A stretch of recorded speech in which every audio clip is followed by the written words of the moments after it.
বাংলার সৌন্দর্যের অন্যতম প্রতীক বিশ্বের দীর্ঘতম সমুদ্র সৈকত কক্সবাজারের সৌন্দর্য মলিন হচ্ছে প্লাস্টিক দূষণে। প্রতিদিন হাজারো পর্যটকের ভিড়ে বেড়েই চলেছে প্লাস্টিক বর্জ্যের স্তূপ। হুমকিতে সামুদ্রিক জীববৈচিত্র্য এবং বিপন্ন হচ্ছে জলজ প্রাণী।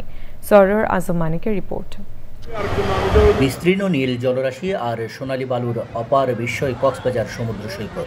শেষ বিকেলের আলোয় বালুর তট ছুঁয়ে যাওয়া ঢেউ আর সূর্যাস্তের বর্ণিল আভায় সাগর সৈকত হয়ে ওঠে শিল্পীর তুলিতে আঁকা এক জীবন্ত ক্যানভাস। তবে সৌন্দর্য উপভোগ করতে আসা মানুষদের ফেলে যাওয়া প্লাস্টিক বর্জ্যে ভরছে সৈকত।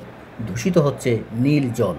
বাকখালী নদী বয়ে আসা বর্জ্যও নষ্ট হচ্ছে সাগরের পানি। প্লাস্টিকগুলো আসলেই অনেক ক্ষতিকর, যা এই আমাদের পরিবেশকে অনেক দূষিত করে। এই জন্য সবার কাছে অনুরোধ থাকবো, একটা নির্দিষ্ট জায়গায় যেন সবাই প্লাস্টিকের বোতলগুলো রেখে আসে। প্লাস্টিক দূষণ রোধে দ্রুত ব্যবস্থা নেওয়ার আহ্বান পরিবেশবাদীদের। ক্যান্সারের প্রবণতা বৃদ্ধি পাচ্ছে, অটিস্টিক শিশু হওয়ার প্রবণতা বৃদ্ধি পাচ্ছে, সর্বোপরি মানুষের বুট শক্তি অনেক কমে যাচ্ছে। তাদেরকে উদ্বুদ্ধ করতে পারে যে এই যে আমরা এই বর্জ্যগুলা সমুদ্রে ফেলবো না, বালিয়াড়িতে রাখবো না, পানিতে ফেলবো না, যার পরিপ্রেক্ষিতে আমাদের বীজটা পরিচ্ছন্ন থাকবে। দূষণ রোধে আইনগত ব্যবস্থা নেওয়ার পাশাপাশি পর্যটকদের সচেতন করতে নানা কার্যক্রম চালানো হচ্ছে বলে জানিয়েছে জেলা প্রশাসন।